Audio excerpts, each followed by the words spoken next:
Good morning, everybody. Good morning. Nice to be with you today. Thank you very much for having me. I, as John said, am Gary Senick. I'm a freelance writer and editor. I have had my own business, and mostly as an editor, for the last 21 years. And my specialty is working with authors who have written books, who are trying to get them published, fiction and nonfiction. So I have worked with them on bringing their manuscripts up to a professional level. And that's what I want to do with you today in talking about your term papers. So John and I have this seminar where we will work with each other and off each other to talk about what we would like you to look at in your term papers. My feeling is that your term papers are professional documents that you can use both academically here at Wayne, grad school, wherever you go, and in your professional life. So once you graduate and start working, you can use these papers. So that's the goal that we have set, is to give you the tools that you will need to write papers that are at the high level of professionalism. Because often, in the workplace, you're required to bring in a writing sample. What we think is that these papers that you're going to be writing can be used for that. And if you follow the tools that we outline for you, we guarantee that you will beat out your competition. Because often, writing professionally has suffered in recent years. Especially with the advent of Twitter, really. And with USA Today, who have relaxed the standards for journalism, that people are turning in professional quote-unquote work that just isn't up to standard. There's spelling errors, grammatical errors, sentence fragments, all kinds of things that are just basic, not to mention content that isn't that great. So what we want to do today is to give you some suggestions and tools to use in your term papers that will help you to create papers that not only get you good grades, but that may get you a job or help to enhance your reputation in the workplace. If you write enough papers, you can put them together and write a book.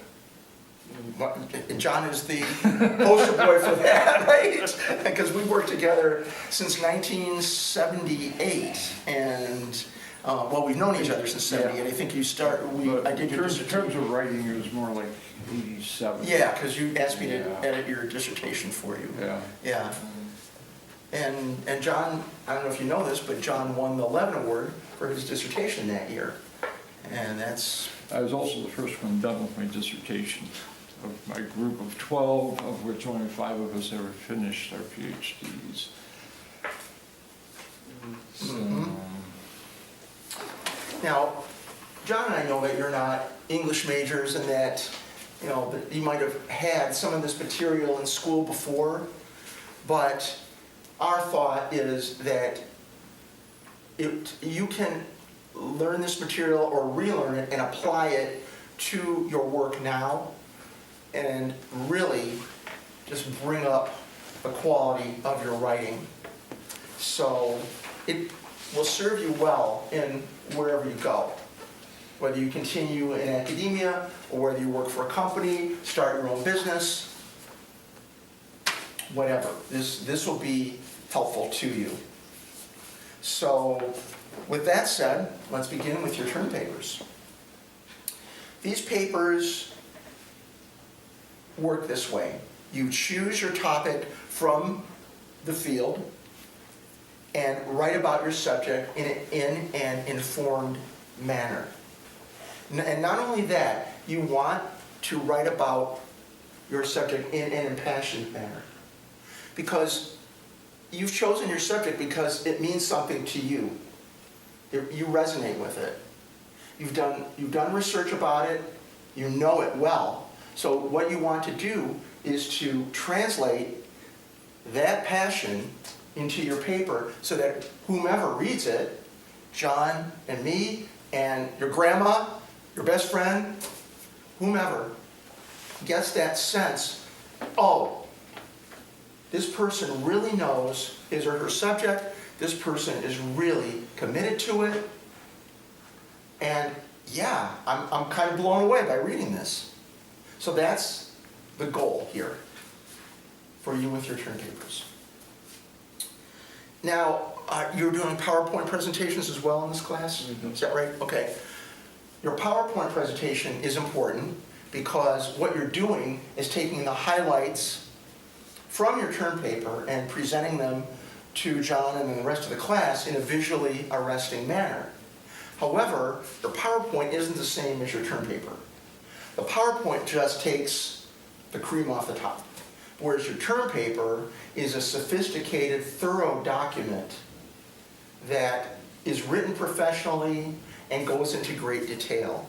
So there's a significant difference between the two, although both are important. So a lot of writers fall down because in their term paper, they just make it sort of a rehash of their PowerPoint presentation. And it's not that. They're two different animals entirely. So don't be one of those writers who just says, oh, okay, I've done my PowerPoint. I can just take, all these highlights and that's it for my term paper. No, that is not how it works. But the PowerPoint presentation should be based off of the paper. You're presenting what you're writing about in the paper in the short PowerPoint presentation. So you should have at least a rough draft before doing the PowerPoint, building that. Okay, let's talk specifically about term papers. What you want to do is to write about your topics in an original, clear, and concise manner that convinces your reader that you are knowledgeable about your subject as well as passionate about it. This is the key. So you want to write about your topics in an original, clear, and concise manner. In fact, I'll write this on the board.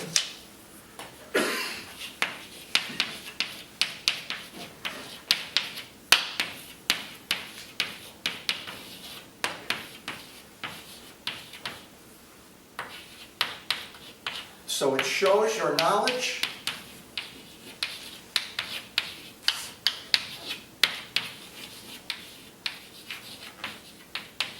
and your passion. This is essential for writing a good paper. If you do this, you're halfway home. So what you want to do is, once you've chosen your topic and have done your research, do an outline of what you want to cover in your paper. Now you're doing an introduction, you're doing a development section, and you're doing a summary conclusion. So my suggestion is to use the inverted pyramid approach, which is like this. It's an upside down triangle. What you do in that approach is you put the most important points first, and then in descending order, outline them to the points that are still important, but not as important as the main thrust. So you can do that for each of your sections. And that way, you will get your information in there, all the important stuff that you want to cover, but you'll do it in a way that is focused. It could even be a paragraph, because the first level, the top level of the pyramid, is your thematic sentence, and then getting down to whatever pieces of detail by the time you get to the end. So what does the outline include?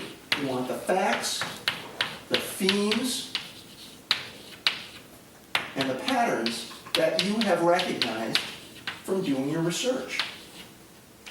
You're going to be assessing the research based on your subject. So you want to look for these threads that you can use in writing. And that is what can go in your outline. It'll become pretty clear to you once you start doing your research okay, yeah, this relates to this, relates to this, relates to that, and bring it all together. And the point is that you bolster your main points with the information that you provide for us in the papers. So we get it. We really know where you're coming from. So let's talk about the introduction, which is the first section of your paper. You are going to use what are called thesis sentences.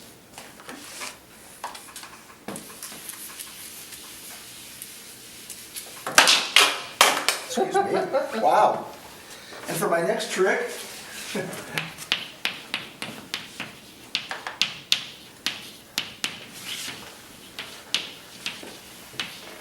this is how you're going to begin your paper.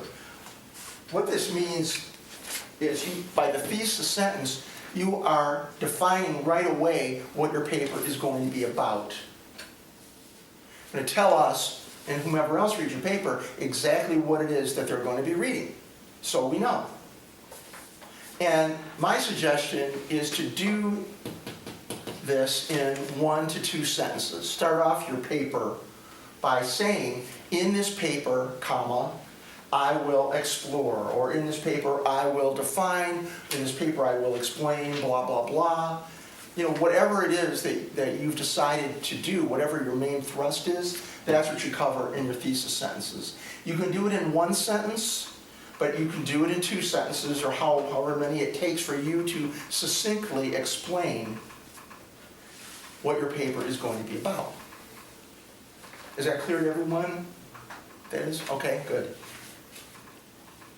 So, what you want to do in your introduction is to represent all the points that you're going to amplify in the development section, and then finally in your summary conclusion.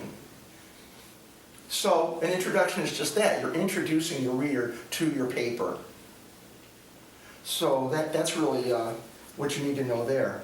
And you want to be specific. And then you want to make sure that whatever elements you include in your introduction are covered in the rest of your paper. Often writers will say, I'm going to do this, I'm going to do that, and then you read the paper and they don't do it. It's not the same. So you want to have that cohesion between what you write in your introduction and the rest of your paper. That's really important. So, the introduction should just tell your reader what your paper will include and give any other important background information that we readers need to understand what you're going to be talking about. Now, in your development section, which is the next section, you will take what you've done in the intro and flesh it out. That's what that's all about. You know, this is where the crux of your research comes in. You've done all your research, you know what you want to write about, you're excited about it. This is where you explain all of that. Now, a good way to approach this section is to say, how can I make this the most in-depth that I can while still retaining the conciseness that I'm looking for? Here are some suggestions for how to do that. Ask yourself, what are the highlights of the material that I read? What are the most salient points? What are the major themes? What elements are the most important to the history, the current status, and the future of my subject? That's really important. Because in your summary conclusion, what we would like you to do is to give your opinion about what you've researched. So there's a connection there between the development and the summary conclusion. What things made the greatest impression on me from my research? What reflected what I learned in class? What things did I learn that I didn't know before surprised me? Did I learn anything that changed my opinion about my subject? Because you go in thinking, oh yeah, I know about this, and then you read something and go, wow, I didn't know that, and sort of changes your whole viewpoint of it. So ask yourself, what things did I learn that spoke especially to me? It's all about you. It's all about what you got out of doing the research for your paper. And you're telling us, this is what I learned, this is what excited me, this is what changed my opinion. Now, many writers make the mistake of having a line or two of original writing, followed by a huge chunk of quoted material, say like 3 to 6 sentences or even more. Do not be one of those writers. What we want to see is you writing in your own words about your subject.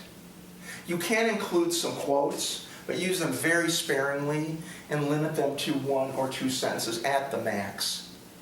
Because the point is, we want to see you writing in your own words about your subject. We can read the source material anytime, but we want to read what you have to say. So, next, if you do include a quote, make sure that it bolsters your statement. Because often somebody will make a statement in their own words, his or her own words, and then you read the accompanying quote, and it's like, it doesn't jive. Why did this person even include the quote? So make sure that there's relevance between your statement and the quote.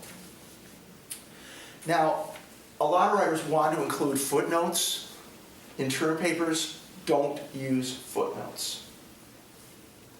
We want to see you writing about the subject in your own words, in depth.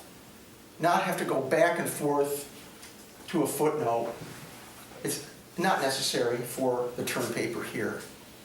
Some writers love them. I mean, papers are chock full of them, but they're really counterproductive in papers like the ones that you're writing. So include all the relevant information you can in the development section. Save your personal opinion for the last section, the summary and conclusion. That's where you can really expand out on the research that you've done and give your opinions about your subject. Now, for me, the next section, the summary conclusion, is the make it or break it section. Why? Because this tells us what you have gotten out of the work that you've done. So we are interested in what you've learned, and we want to see you express it well. So that's really the core of that. Now, a lot of writers will just regurgitate the information that they had in their introduction and their development section. That's not it. That's not what you want to do. This is a whole different section where you can expand on those other 2 sections and give your opinions on your subjects. So successful writers create conclusions that reflect their research while giving their opinions on the subject and assessing its present and future status. So let me write that down for you. So this is summary. Oops, man, I'm making a mess here. Sorry. All right, summary conclusion. What you want to do is reflect your research,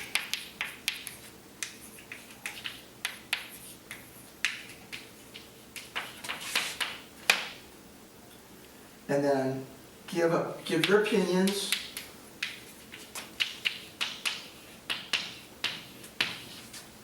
and finally assess present and future status of your subject.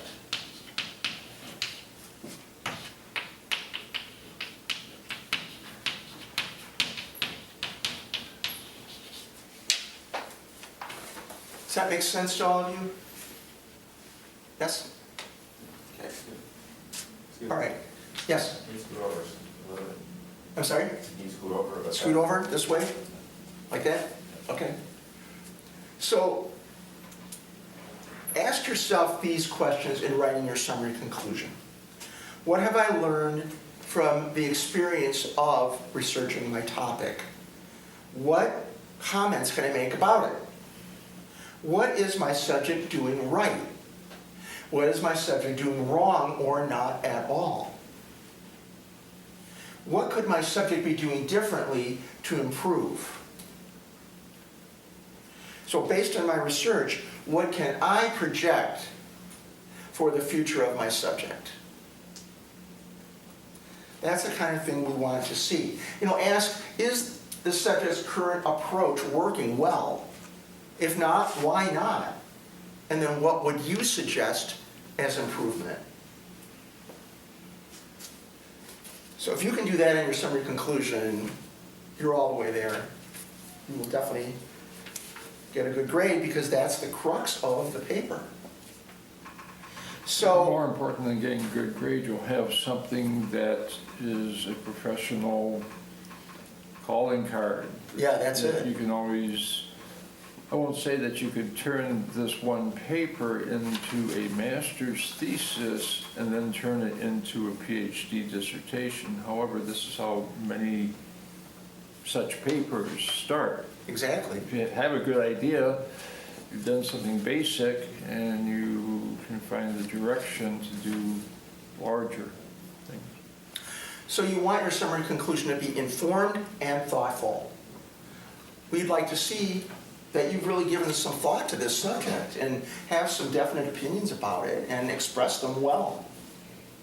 So a lot of writers will do a great development section, but their intros are weak and their summaries are weak. They'll do like 3 sentences for the summary conclusion or 4 sentences and it doesn't say anything. It's like, you read through all this and then you go, wow, that's it? That's all there is?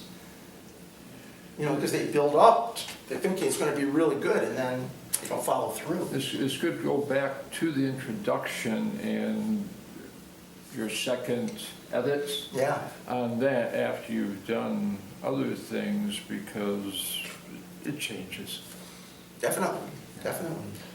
So we're looking for content, we're looking for clarity, we're looking for the presentation, we're looking to see that you followed instructions and that the text is solid, well-researched, does it make sense? Because a lot of texts don't make sense. The writing is really all over the map and it doesn't you can't even understand it. John will, of course, assess the economic principles, and then is the writing free of spelling errors, grammatical errors, that kind of thing. And then, of course, does the writer draw a strong conclusion? That's essential. So, and then the passion. Is the writer passionate about his or her subject? So that's really the key. That's really it as far as writing the papers. So do an in-depth analysis, amplify your main points, go into detail about them, provide the information, good information, and end with a thoughtful conclusion.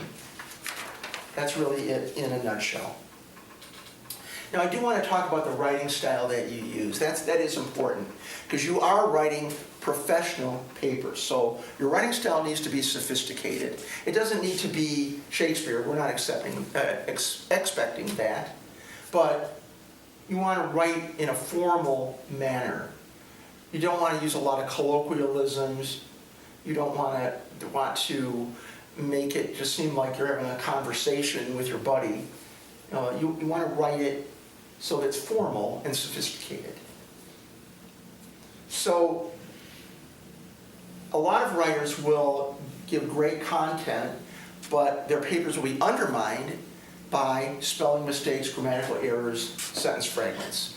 What you want to do before you turn in your paper, and actually after every draft, is to use your spell check, your grammar check on your computer. Whatever's redlined, check it out. Make sure that that whatever words you use mean exactly what you want them to mean.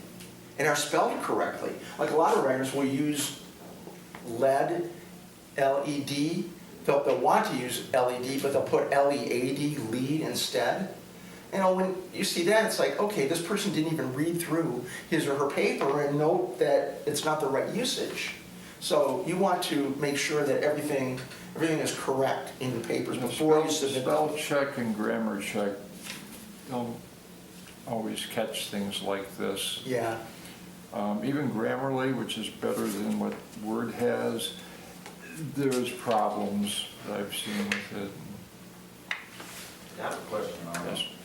When I wrote newspapers in the past, and just using the difference between the word effect and effect. right, Like, I get confused all the time with that. sure. So do I. Okay, the AFFECT, it's like, let's see, what would be a good example of that? I'm going to, if I come over and push you, Yeah, that I'm affecting your my balance. Yeah. Right, but if he comes over and pushes me, the effect that, with the E. with an E, is, I'm pissed off, why did you push me? That's Yeah. the effect. Yeah, so there's the difference. You know, the affect is the action, the That's an effect, A action. yeah, and the effect is the reaction. So, So that's a good way to look at it. Yeah, our language is so convoluted in a lot of ways, you know, because it's an amalgamation of many different cultures, and there's different meanings for words and that are spelled very similarly. Yeah, so it's tough, but also use the dictionary. You know, there's dictionaries online that you can just tap, key into, and it'll give you the definition and how to use the word if you're unsure. And this is crucial. Read your paper aloud before submitting it. When John and I work on the monthly articles that we do for the Detroit and Oakland County Legal News, the last step that we do is to read through the paper, and we are always amazed at what jumps out at us, right? Yeah. It's like, it just doesn't sound right. It sounds clumsy or something. Yeah, right. Or there's a misuse of a word or something like that. And now that this we is didn't step catch. 7 in the process, because I've gone through 3 drafts usually before you come in. Right. And you go through and you take your pen and you hack the thing to death. Then we True. sit down together and we key in the changes just by off of that. Yep. And edit on the fly. Right. That's 5. Yeah. And then we do something else. I think then we and read then- it. Yeah, then so we maybe read it's it. 6, but Yeah. sometimes I'll do 4 before you Right. come in, so. Right. But the reading is so important, because we have found that you think you've covered everything, excuse me, but then when you read it, you say, oh, I missed that. And sometimes it's a big thing that you missed, excuse me. Or a sentence is so long-winded that you're reading it and it's like, okay, yeah, that's fine. And you hear it and it's kind of like, huh? What was the beginning of the sentence? It's Yeah, like, right, exactly. You know, it's like, let's just put it into 2 sentences and Right. make it easier for the reader. Right. Because, if your eyes start crossing when you're reading it aloud, there's something wrong, because if you stumble over something when you're reading it, your reader will definitely stumble over that thing when he or she reads it silently. You've lost all subjectivity by that time. Yes, right. So now, my recommendation is read your paper aloud to a friend or colleague. A cat, a dog even. Yeah, right. Anything else. Well, if you use a human, that person can get back to you and say, I didn't get that. Because like often, I'll say to John, what did you mean here? Because he knows what he's talking about. I don't know. I'm not an economist. So he has to then explain what he means, and then often we'll put that into the paper. And that makes it clearer for our reading audience of attorneys. So, because if I don't get it, they probably won't get it either. So that is a really good thing to do, to have somebody else listen to you while you read your paper and then give you some feedback. Now, if you're not an experienced writer or English isn't your native language, my recommendation is to take your paper to the writing clinic here before submitting it. Have somebody more professional look at it. Because what I found is writers have great content, but their papers are undermined by all the errors that they have just because they're not that familiar with English or not that confident as a writer. So if somebody can look at your paper beforehand and say, okay, this part is good, but this part you can move up, or you can change this, or you can fix these errors here, that will really improve your paper and bring it, again, up to that level of professionalism.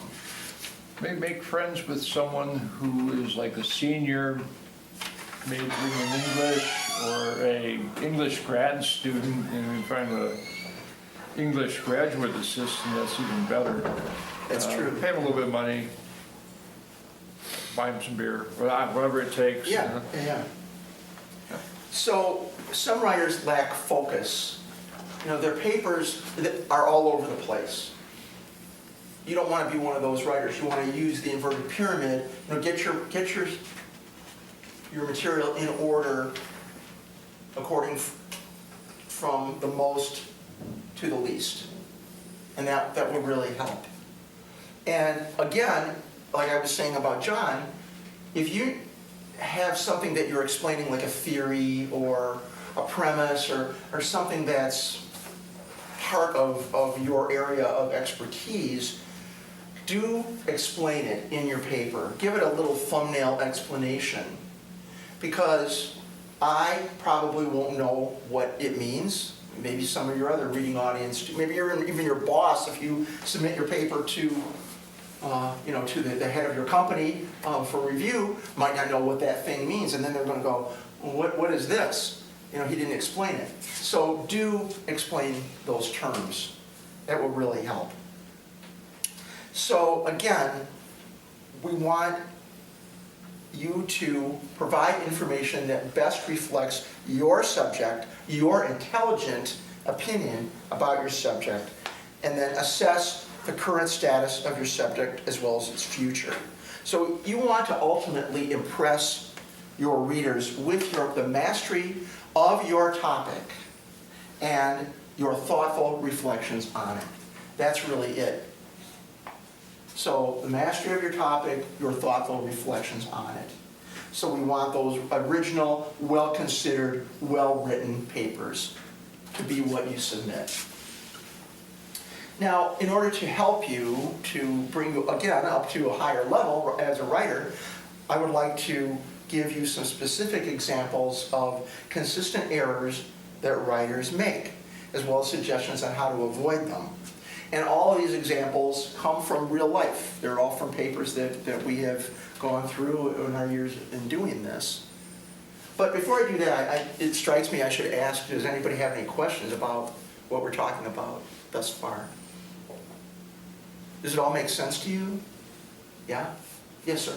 I just wanted to make sure that I got this right, that the center of the paper, the middle part is just all facts and research, and the Yep. opinions don't come into the end at all? Well, I mean, you can give an opinion, sure, but, amplify that opinion in your summary conclusion. Okay. Yeah. It's mainly research. It's mainly what you found from the research, explaining what you said you were going to write about in your thesis sentences at the beginning. Okay. Yeah. The general guideline is that the intro should be a page to a page and a half. Summary and conclusion, a page, page and a half. So in a 10-page paper, that leaves you with 7 to 8 pages for the development section. So Yeah.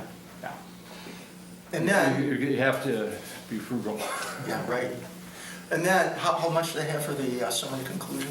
Page and a half. Page and a half. I would use that, I really would. My suggestion is to use it, because for me, when I'm consulting with John on these papers, when I read a really good summary conclusion, that I'm like, yeah, this person really got it. This person really did the job. So, to me, that's really essential. Oh, Tom, well, Yeah. one, very well on Bitcoins. Oh, yeah, that's right. Yeah, That's and right. then he came in as a guest writer with us that one He time. did, yeah, he did it right, he really did. Yep. John, before I get into the specifics, is there anything else that you wanted to add? No, any questions? Okay, good, I'm glad this is making sense to you. All right, here's some specifics. What you want to do is use what are called serial commas. Now, this isn't cereal like your breakfast cereal, it's a different spelling. It's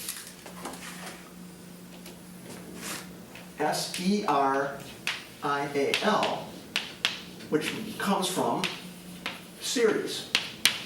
What this means is when you have more than two elements in a sentence, you want to put a comma between each element. So, if you just have two items in a sentence, you don't need any commas. Like I said, if I just said, the people teaching this class are John and me. Okay, John and me, you don't need a comma between John and me. However, if I wrote a sentence that said, I am enjoying this class, hope to do it again, and hope that the info is helpful.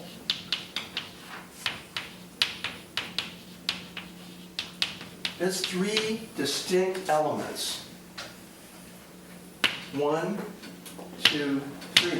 So, put a comma here and a comma here, because that's separating out the elements. So you have a series of things, and you put a comma in between them. Now, if you look at newspapers and magazines, some books too, they're not using the serial comma, sometimes they don't even use commas very much. But, as I said, you're writing a formal paper, so this is the formal way of doing it. If you don't, it can be misleading. It really can't give that, What's the example? oh gosh, Um, but Clinton, Yeah, Clinton and- Donald Trump threw a party and invited, which came first? invited George Bush and, it was about the, Clinton. yeah. Trump threw a party and invited two prostitutes, George Bush and Bill Clinton. Yeah. Now, it's important to have a comma in the correct positions of this. Right, because otherwise it's like, those guys are the prostitutes, which, no. So, Yeah. so that's a really good example. Now, you're going to have introductory phrases in your papers, like however, in my opinion, that kind of thing. Put a comma after the introductory phrase. Don't just launch into the rest of the sentence. And then you want to avoid starting your sentences with and, to, to, and but. Skip and altogether. Just get right to the meat of the sentence. The subject. Instead of to, start with in order to. Instead of but, use however. And again, with a comma. Now, some of you may be interviewing individuals about your subject and including their comments in your papers. If you do that, please make sure that you list the full name of the person with whom you spoke in your text, and put a reference to the person in your bibliography. We need to know the title or position of the person as well. So, and whatever date you interviewed that person on. That's always important. Now here's something that writers do all the time. And I want to tell you so that you are not one of those writers. When you have dates, like eras, like 1920s, 1960s, it's the date, the span of years with a small s.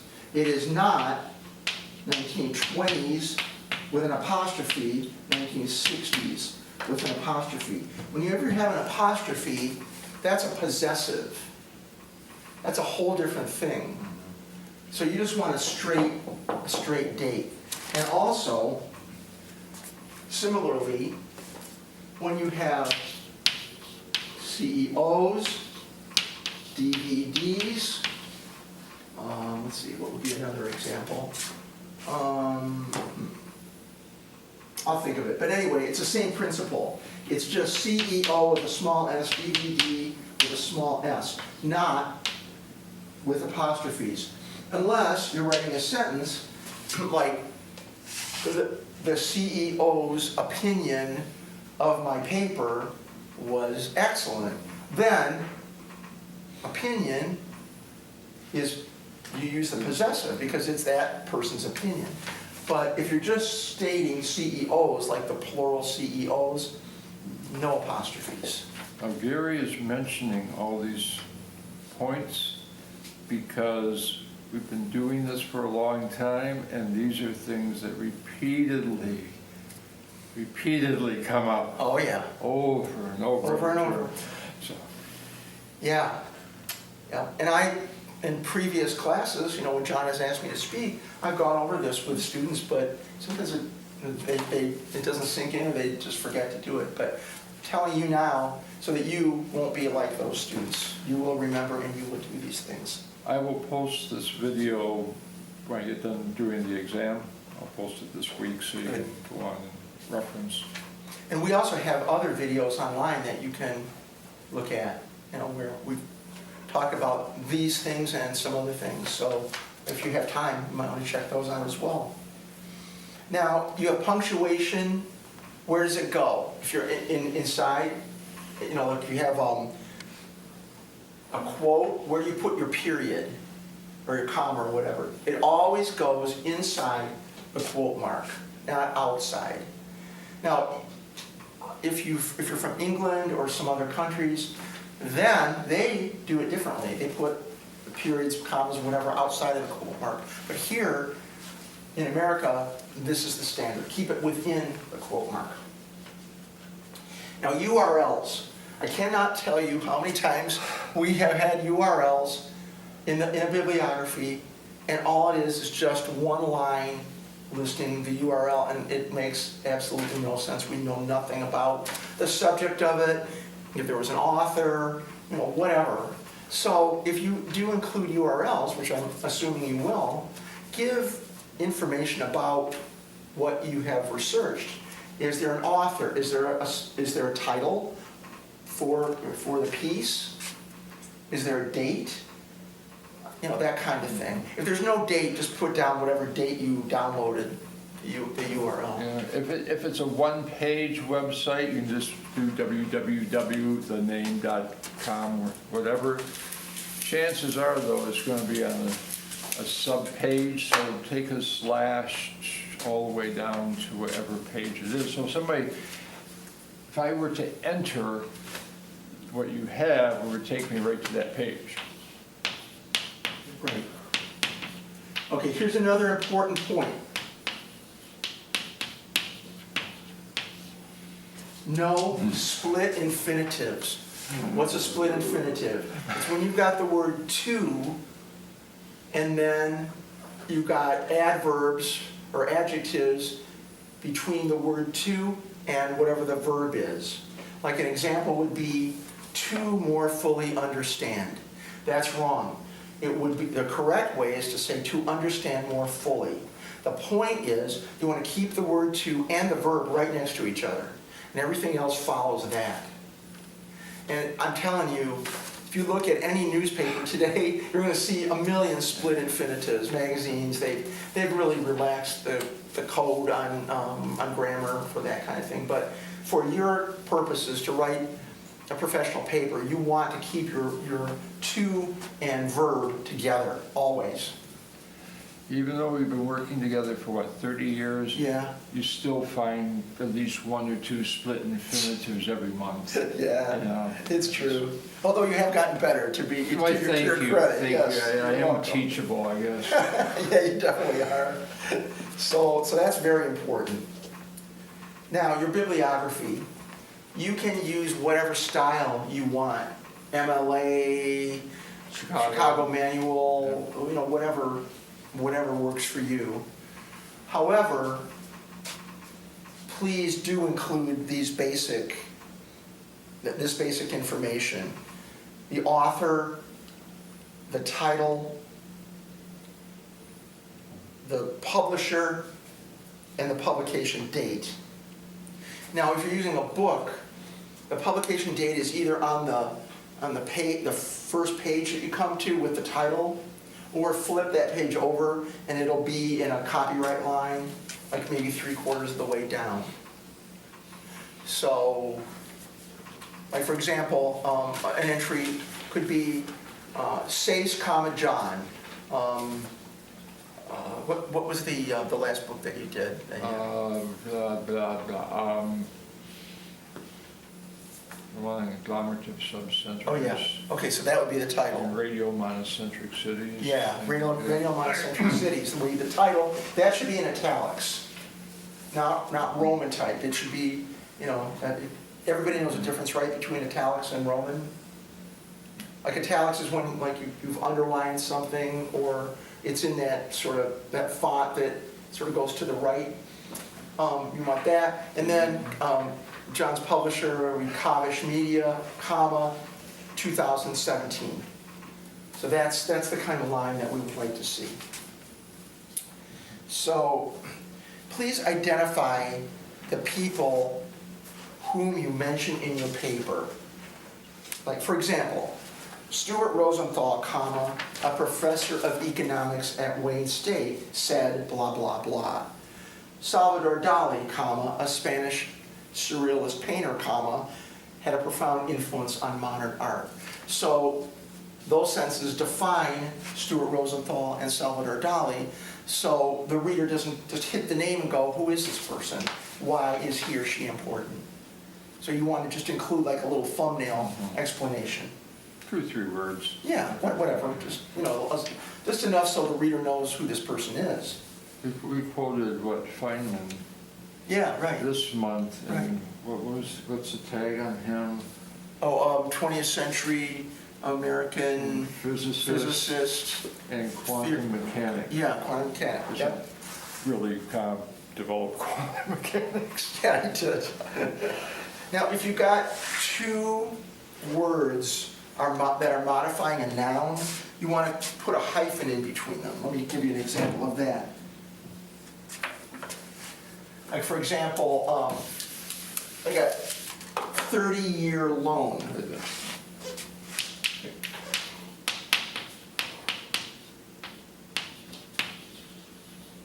Okay, both of these words, both 30 and year, relate to loan. They're explaining what kind of loan it is.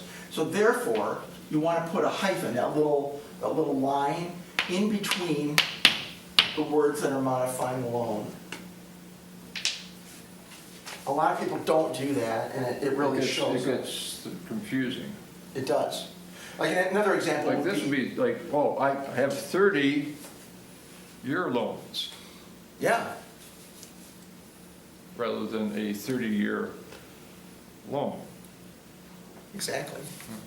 Another example would be mortgage-backed securities. Mortgage-backed, there should be a hyphen in between the two because they're modifying securities.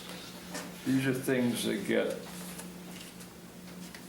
butchered in the press. All the time. All the time. All the time. And there's a lack of consistency. Yes, and it, like you were saying before, it leads to a misunderstanding Oh, yeah. of the point. Yeah. Now, here's a big one I'm going to share with you. If you can get this one, you're going to be way ahead of the game. The difference between which and that. Okay, this is the big bugbear. I rarely ever, if ever, see these words used correctly, even in very professional documents.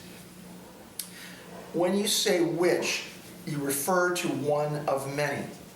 When you say that, you're referring to the only one in question. I'll say that again. Which refers to one of many. That refers to the only one in question. So here's an example. This term paper, comma, which is one of 30, comma, is very good. Because the term paper is one of many. Say which. However, the term paper that I will be writing will get an A. Because it's the only term paper in question. It's the one that you'll be writing. Also notice there's no commas before and after that phrase. Right, exactly, exactly. Does everybody understand that concept? Yes? Okay. Yeah, that's a good one. If you can do that one, you'll This is mostly get a senior gold and star. graduate econ students here. So. Oh, no, I know, but, you know, this is not English majors No. usually, so that's why I want to make sure everybody gets it. All right, another big one that people do is to say loose, L-O-O-S-E, when they mean lose. And here's an example. The stock market will lose lots of money this year. No, it will lose lots of money this year. I can't tell you how often we see that. Another thing that a lot of writers do that messes up their papers is to not use section headings. They'll just write a straight document without the headings: introduction, development, summary, conclusion. Do not be one of those writers. Put your headings in. Because we, readers, don't know often when your sections end and the next one begins if you don't put a section heading in. Makes it easier for somebody that's referring back to it to find something, depending on how long it is. That's true. All right, another one like which and that is its, I-T-S, and its, I-T apostrophe S. Okay, its, I-T apostrophe S is a possessive. Like I said, CEO's, CEO apostrophe S, like the CEO's opinion. Its is also a possessive, where its, I-T-S, is not. It's a contraction So it's, yeah. for it. It is. Like if I said, it's a beautiful day, that's a contraction for IT apostrophe S. However, if I said, it's good writing impressed me, meaning your term paper is good writing, referring back to your term paper, that's just another way of referring to the subject without repeating the subject. And speaking of repetition, please do not repeat words. Often writers will use the same adjectives all the time, like they'll sometimes in the same sentence, or not even adjectives necessarily, but just parts of speech. Here's an example from real life.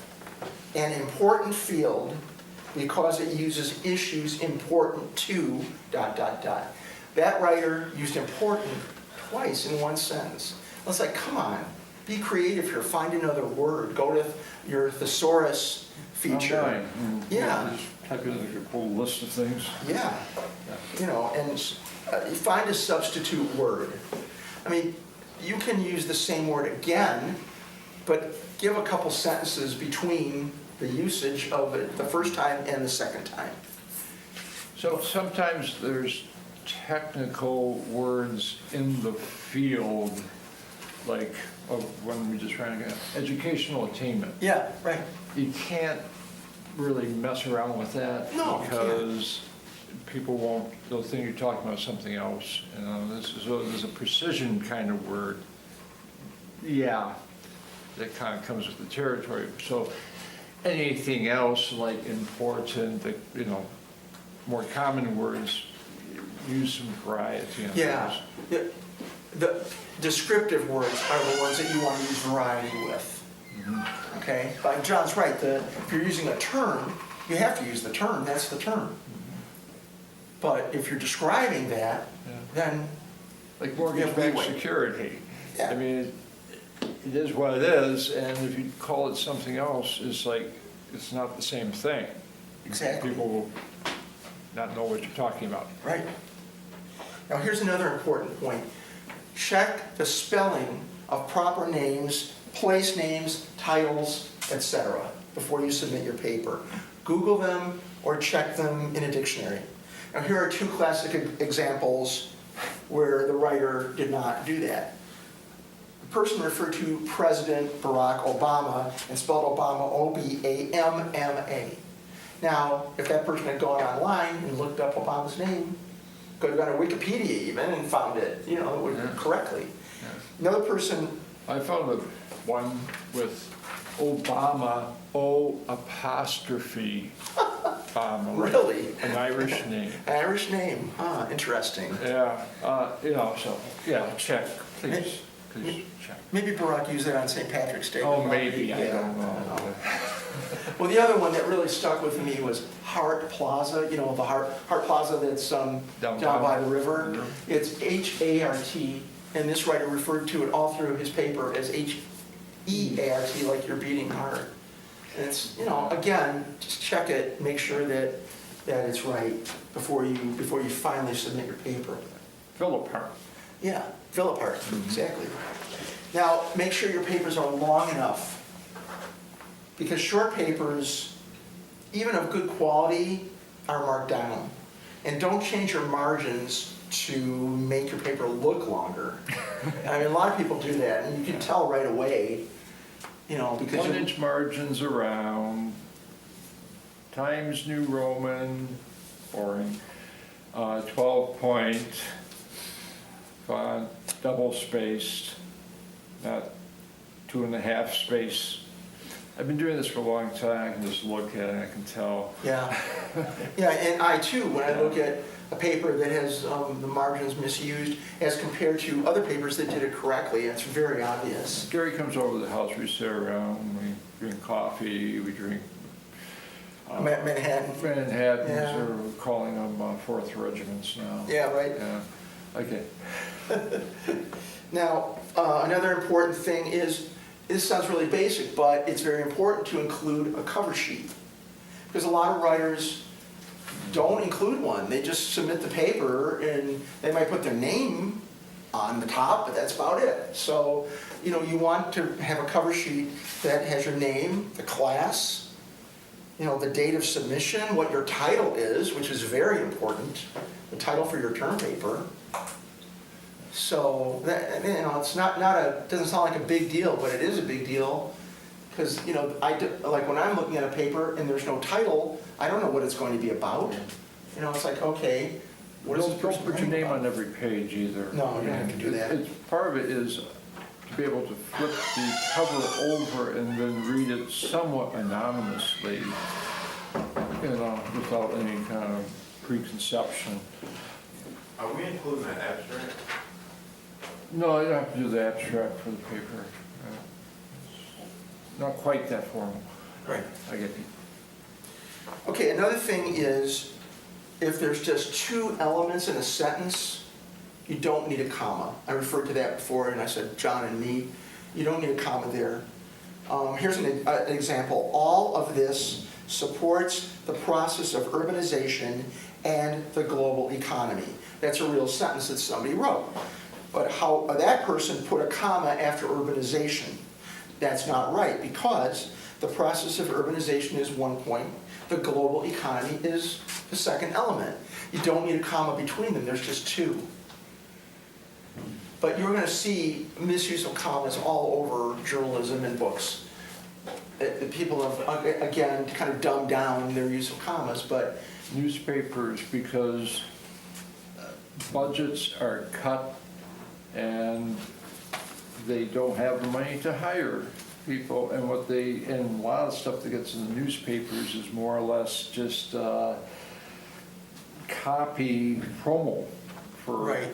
businesses, et cetera, who actually write the articles in-house and spend the time editing it and submit it, and they publish it without touching anything. Exactly. In fact, that's what we do with the legal news. Yeah. They haven't They haven't done any in the editing. last 20 years. Yeah, yeah. So, yeah. They know they get a clean copy from us. Right. But a lot of newspapers don't want to spend the time or money to have an editor look at the work. So a freelancer, for example, will write an article and just send it on his or her computer, and then it'll be published verbatim. Well, yeah, that saves the newspaper money, but the article could be filled with grammatical errors, the facts could be wrong. I mean, it's really It sad. degrades the quality of the publication. It does very much so, very much so, yeah. Now, please make sure that your sentences make sense. I know this sounds very basic, but a lot of people don't read through their papers aloud. They don't even read them a second time with their eyes to make sure that everything makes sense. Here's an example of a sentence that we received. Banks began to lend money of housing, OF, housing, through credit. That makes no sense. What does that mean?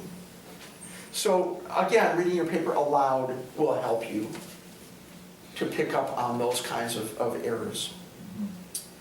And you want to represent all the sources that you listed in your text in your bibliography. Because often the writer will not include everything. Like you'll read something, like a book is referred to in the text, then you go to the bibliography, it's not even there. So just make sure that the two correlate. Oh yeah, the third example of using the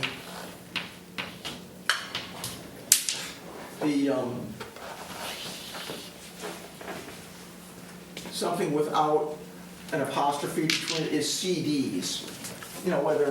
Whether music CDs or CDs, monetary CDs, you want to have no apostrophe in there. And here's another one. In newspapers, a lot, I'm seeing people say a couple instead of a couple of. When we're talking, Is a couple two? I'm sorry? Is a couple two? Yeah, a couple is two. And a few Yeah. is three or more. Three or more, right. Which is another thing Yeah. that we've seen, yeah. Yeah, well, people will say a couple things to address instead of a couple of things to address. So again, this goes back under the banner of professionalism, higher class writing. Because this isn't, this isn't just a conversation, this is a formal research paper. Yeah. So you want to make sure that you cover that. And academic publications have virtually no money. No, that's true. We used to have the Journal of Macroeconomics here at Wayne. The professor retired, Sherry Miller was his assistant, and it's like Sherry's good, and could do what she could, but you get a lot of submissions. And here's one that needs a lot of editing, would take Sherry a half a day to do. And here's another one that, this is ready to go. Same quality, same relevancy, which one are you going to take? Yeah. And that's where a lot of things are turned down for publication. It's not that, this is a great idea, a wonderful idea. It's like, how much time do we have to invest? What is it going to cost us to clean it up? Yeah. And also, it strikes me that if you are applying for a job and ask for a writing sample, that might be the key to your getting the job over somebody else.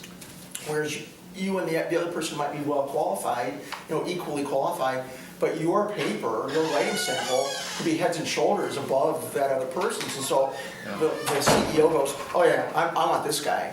Yeah, I so, may not see it immediately, but I was talking to, he works with a marketing company.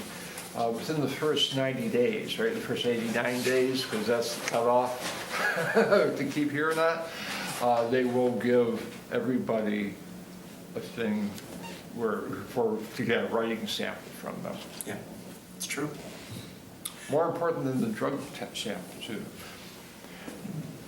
Good point. Another thing to watch out for is when you have a historical event or an historical era, like the Bronze Age or World War II, the Great Depression. Capitalize those. A lot of people don't, and they are real events, so you want to keep them as proper names. It's something that every time it's talked about using the same words, then it's been elevated to that status. Yeah, it has, very much so. There's a really good book that if you have any questions about these kinds of things, you can look at. It's the Chicago Manual of Style. Chicago Manual of Style. They have a copy at Purdy, probably more than one, and it's the editor's Bible, pretty much. I think we still use Chicago style here. Do you? In the econ In the econ department? Yeah, Yeah. most of it. Also the social science one, but yeah. Well, I talked about a couple versus a couple of.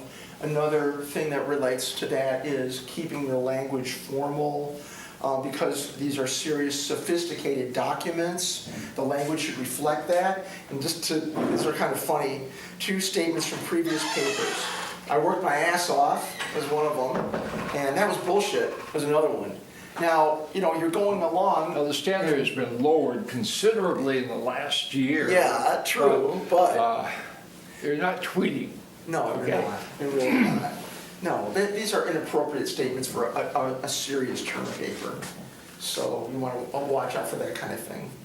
Avoid run-on sentences. What is that?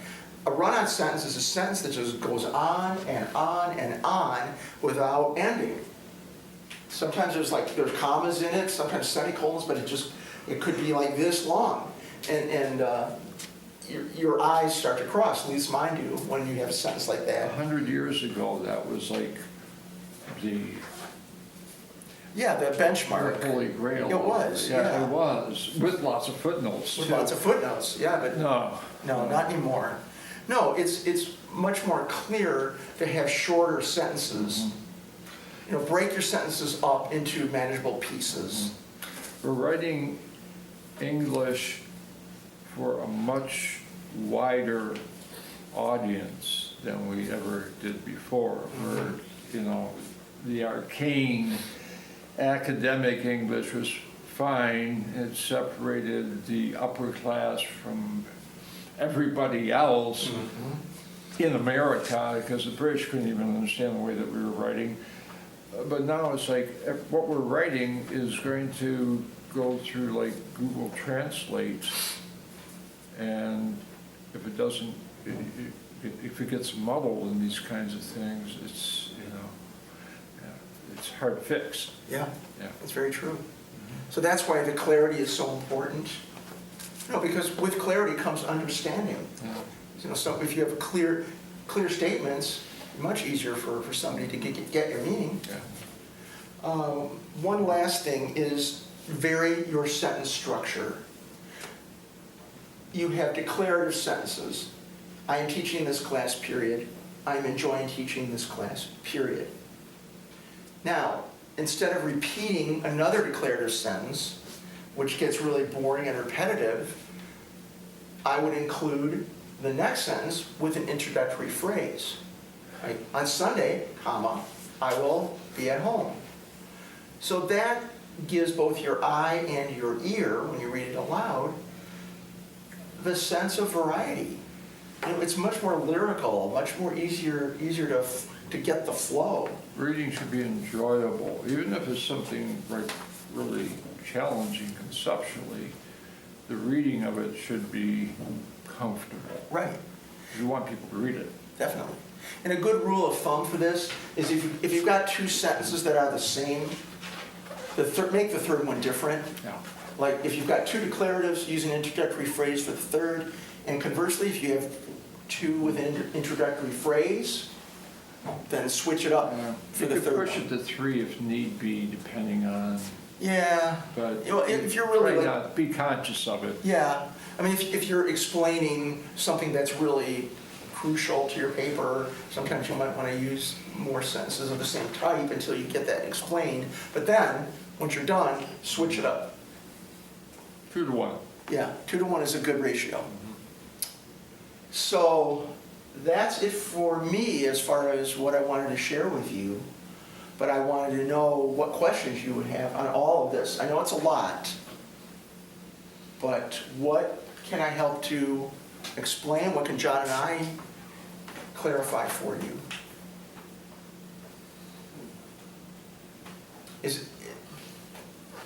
Are you getting it? Is this like, is it too much? Is it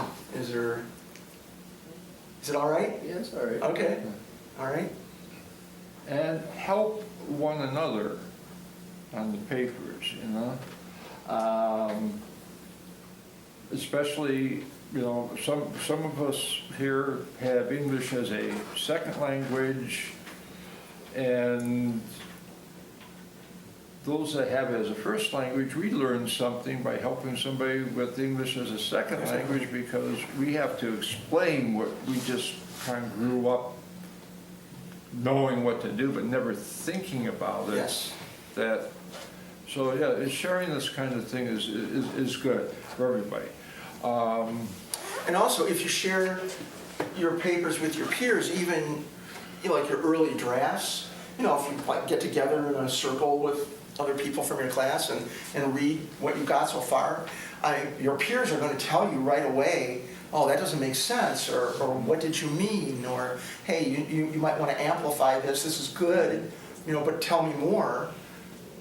You know, that's very helpful. And that's pretty much what we do in our papers. Yeah, I you mean, know. because in having at least one writing partner, because when you read it, unless you're reading it to a very intelligent cat, it's going to look down at you like that.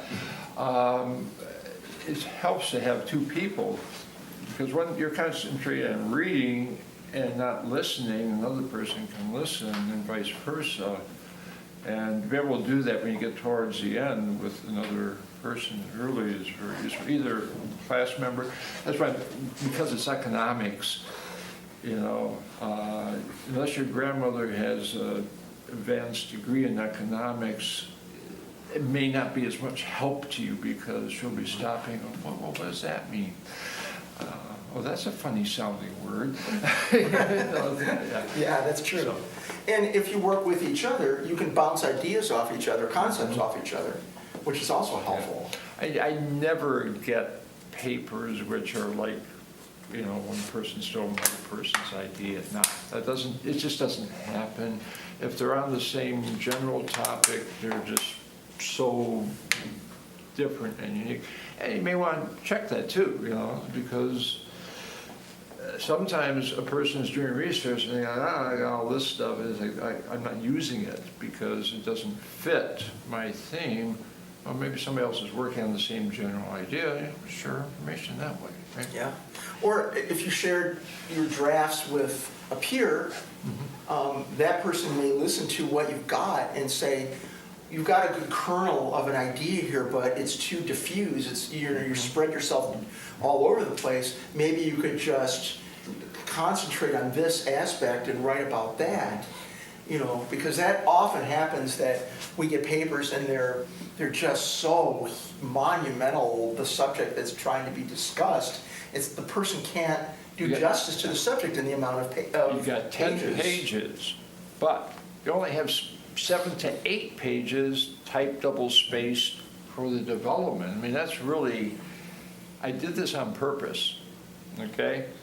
So you can write a 25-page paper, go online and pull this, paraphrase it, pull that, you know.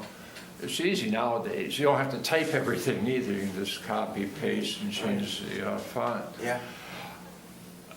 That's easy to get 25, 30, 40 pages. I want that.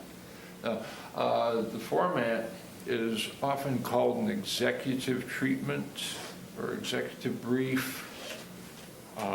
It's the decision-making length of a formal memo, not just a quick memo, but a formal memo, presentation kind of memo that a person might share with a colleague or a superior or whatever. A friend of mine in California works in the film industry, and he does green light, red light on films, and he reads basically what amount to a 10-page type double-space description of the whole film, and from that has to be able to make a decision whether we're going to finance this or it's going to go in the other pile. So, yeah, this is become a sort of a universal practice. Right. And like with that model, the point of those submissions, like to John's friend, the movie guy, you want the excitement to be there. He wants to look, he ultimately would like to be excited by what he's reading, going, oh yeah, I see the potential for this. I can make a great movie, make a ton of money. Have another Star Wars series, or whatever. And that's similar to the kind of effect that you want, effect, E-F-F-E-C-T, that you want with your papers. It's like you want John and me and whomever else reads it to go, wow, yeah, this is cool, this is really good. This person is smart, got it, really got the sense of the paper. Communicates well and makes some very astute comments. So that's the final result that you want from your paper. Yeah. Writing in economics is one short paper at a time as you learn to write. And it takes a long time. People get PhDs aren't at a level really of being a great writer by any means. And it strikes me that if you are a PhD candidate and you don't have that writing experience, it'd be really hard to create a good dissertation. That's where people sink in the doctoral program, here and elsewhere. Unless your dissertation is all pure mathematics. Now, the shortest dissertation that I know of, Goodman told me about this, years ago somebody did a paper that proved a theorem that had been floating around for like a century, and he proved it, and the whole dissertation is 2 pages. Oh. Okay? Whoa. Now, usually you're not going to run into that. One person who's very mathematical, I see, might think of that, but it's usually, yeah, you have equations, you have some graphs, and it's 80% is still going to be writing in prose, and it takes practice. It's like learning to play guitar. You don't learn to do it overnight. Okay, I'm still learning. I keep remembering that John Stuart Mills did his best writing in Fraser's Town and Country magazine back in the 1800s. Ongoing debate with Thomas.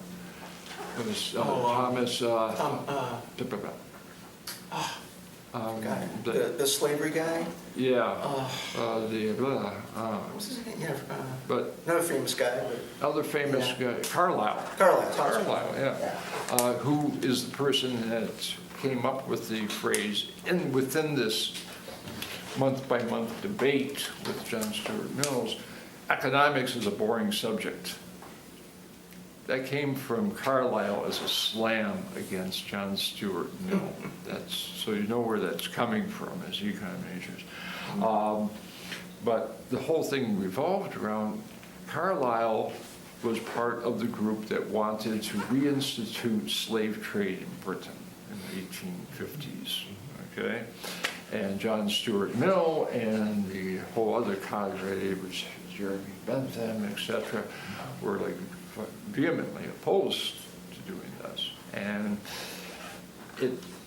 Fraser's Town and Country, I've seen copies, I've read them a bit. It's kind of, I would say, more like Esquire magazine used to be, kind of, it's, you know, a light but good content, good articles sort of things. And it was like what the English gentlemen would read at their clubs or whatever.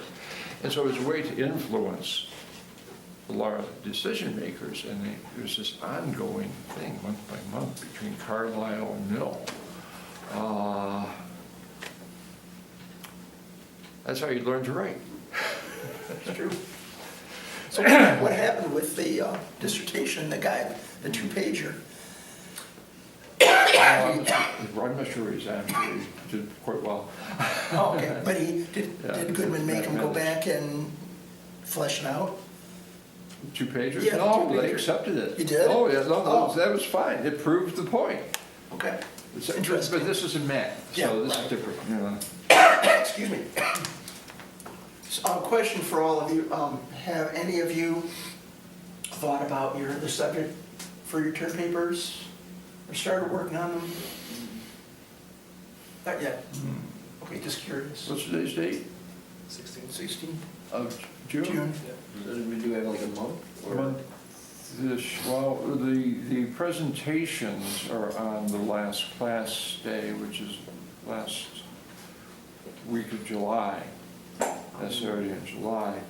I'm not asking for the final edition of your paper, but you really should have that together to create your PowerPoint.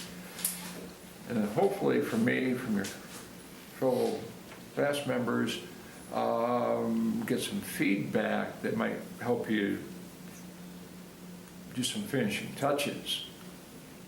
But, you know, I wouldn't wait too long, because then you also have the exam coming up there too, so yeah. Yeah. So you want, and, you know, shoot me some ideas. If you got an idea, let me know, I'll let you know, and I may say, hey, why don't you check this out, check that out, you know, or whatever. Get you moving on it. This isn't your life's work, the thing that you're going to be remembered for, probably. Okay? It's a paper for a class, but you want to get as much mileage out of it as possible. Definitely. Minimum as an exercise in writing, but making it good where you can parlay it into maybe rewrite it, make it into a larger paper if it's a topic that's worthwhile for other classes or professionally or for a master's thesis, or I don't know if anybody does senior papers much. I mean, for these kinds of things. And anything like that, you know, if you have the opportunity to take advantage of, like doing a senior paper and not doing a senior paper kind of thing, it's worthwhile doing because, you know, you're looking for a job, people aren't going to want to see what your talents are. Right.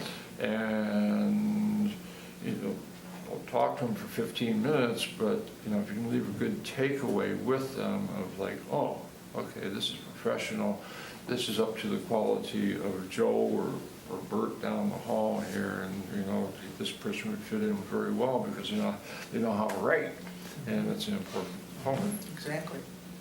And it's a nonprofit, hey, this person can help us write grant proposals, okay?